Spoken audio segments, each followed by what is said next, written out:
What is going on, guys? It is Wrestlelamia here, back with another video.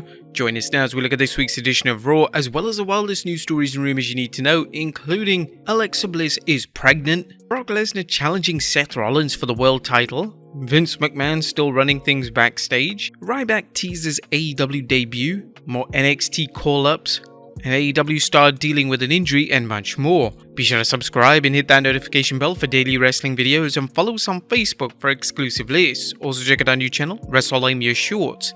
Now, as always, we won't recap the show, but just look at the good, the bad, and the downright ugly. As always, we start off with the good as number 1, the new Alpha Academy. Does Alpha Academy need Maxine Dupree? Not at all, but her interactions with OTC and Master Gable have us excited about the pure comedy gold that's sure to be found in this story. The only downside is that Mace and Mansoor have reportedly been getting over at live events, and it would be a shame to see them fall by the wayside. This is a type of situation we'll give Triple H the benefit of the doubt before passing judgment. Number 2, Judgment Day vs Styles Rollins banger. And speaking of Judgment Day, how about that Judgment Day vs Styles and Rollins main event spectacular? Having Styles show up to congratulate Seth Rollins on winning the World Heavyweight Championship was a nice touch, as it furthered Styles' babyface status. Having the Judgment Day interrupt the celebration was good too, as it suggested 2 potential opponents for Seth, as well as one unlikely opponent, being Dominik Mysterio, who naturally was laughed at to no end when Rhea Ripley suggested Dom might win the belt. Balor and Damian Priest vs Styles and Rollins was a reminder that tag team wrestling doesn't always have to involve titles. Number 3, yes Virginia, there is a brand split. What's AJ Styles doing on Raw? The WWE Universe had to be laughing when they saw a SmackDown superstar appear on the Red brand just weeks after the WWE so-called hard brand split.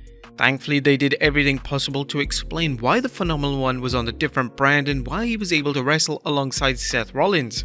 Having Adam Pearce explain how he had to wheel and deal to make the match happen was effective storytelling, and as long as this doesn't become a regular occurrence, it's fine on this occasion. Number 4, solid matches. Last night's Raw featured the usual array of solid wrestling matches along with storylines to build them up. The days when fans had to sit through meaningless matches may not be over entirely, but it's refreshing to tune in every week and not only expect to see exciting action in the ring, but to see the WWE utilizing developing stars alongside established ones such as Ricochet vs Miz. Number 5, Zoe explains everything. Why did Zoe Stark join forces with Trish Stratus and help Trish defeat Becky Lynch at Night of Champions?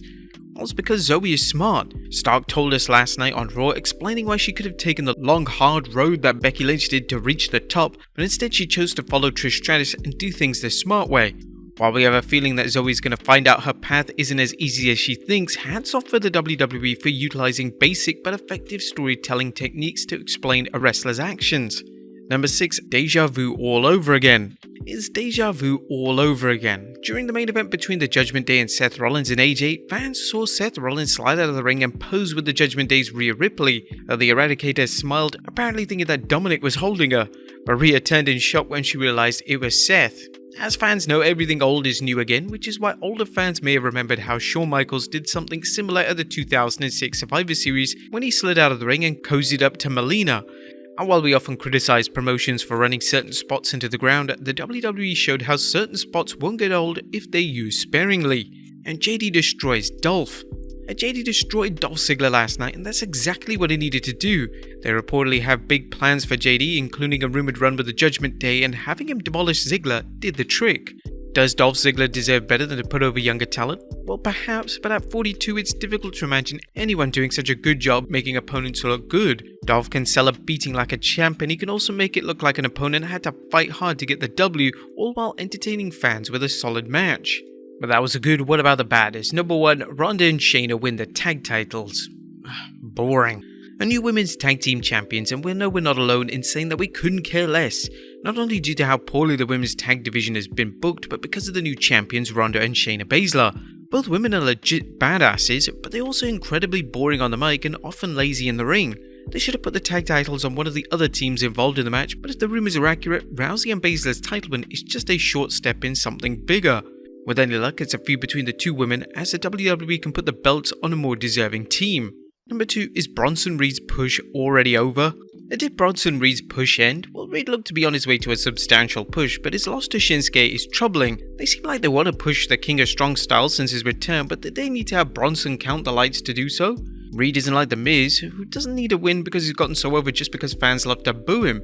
They can fix Reed's loss by having him destroy his next few opponents, but he has to be careful with who he loses to and how often he loses. Now, there was nothing downright ugly, as the WWE didn't ignore Night of Champions, but didn't let Raw be overshadowed by the Bloodline drama that played out at the PLE. Instead, focusing on Seth's title win and looking ahead to Money in the Bank. Raw mixed things well, reminding fans of the excitement from Saturday's PLE while entertaining them with a riveting Raw and energizing them for things to come. What do you guys think of Raw last night? Let us know in the comments down below. Now let's move on to the news.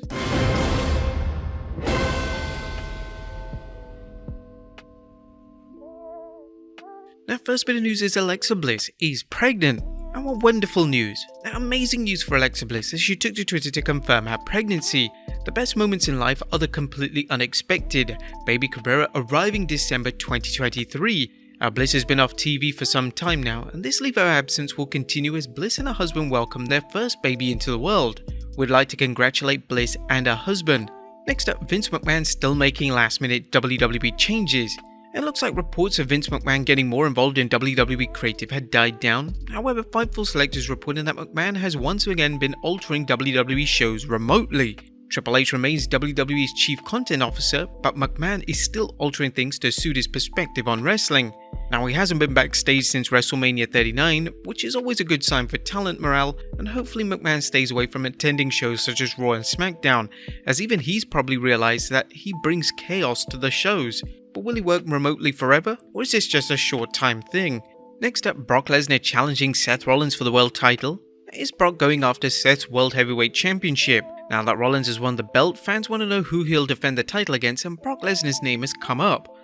This wouldn't be the first time the two have scrapped, as they have a history that dates back to WrestleMania 31 when Rollins cashed in his Money in the Bank briefcase during the main event match between Lesnar and Reigns. Their rivalry continued in 2019 when they exchanged the Universal Championship, but could it renew?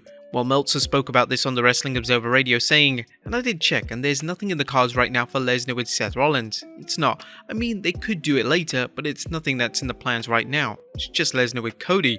And Meltzer reversed an earlier opinion when he discussed Rollins' next opponent dropping Brock's name. But if Seth isn't wrestling Brock, who is he wrestling? Let us know in the comments down below. Next up, Owens joining the Bloodline? What was Kevin Owens doing wearing a Bloodline We The Ones t-shirt backstage on Raw? Some fans asked this question while others answered it, suggesting it's no foreshadowing of KO siding with the Bloodline, but the prize fighter getting into Roman Reigns' head. What do you guys think? Let us know in the comments down below. Next up, Ryback teases an AEW debut. Could Ryback be in AEW soon? Well, the former superstar recently shared a post on social media that hinted he's heading to All Elite Wrestling. Stranger things have happened, but how will this one go down, as he seems to have fallen out of favour with fans, and it's unlikely whether he could coexist with CM Punk in AEW. Next up, NXT superstar Lauded backstage. Tiffany Stratton is your new NXT Women's Champion after defeating Lia Valkyrie at NXT Battleground, and that's just the beginning, as Fightful Select reports Tiffany received a great ovation backstage after the match. In addition, the WWE is said to have big plans for Stratton, and her work is resonating with fans and her fellow wrestlers as well. Next up, Jamie Hayter dealing with an injury. Jamie Hayter's AEW Women's Championship loss at Double or Nothing to Toni Storm wasn't unexpected, especially for fans aware that Hayter has been working through an injury. According to PW Insider, she has a back issue and she's been praised for gutting through her injury in order to drop the title to Storm. Next up, more NXT call-ups coming. The universe saw several NXT call-ups during the draft, and now there could be more following NXT's Battleground event. Better Wrestling Experience is reporting that fans should expect call-ups to come in gradually soon after several NXT storylines finished up.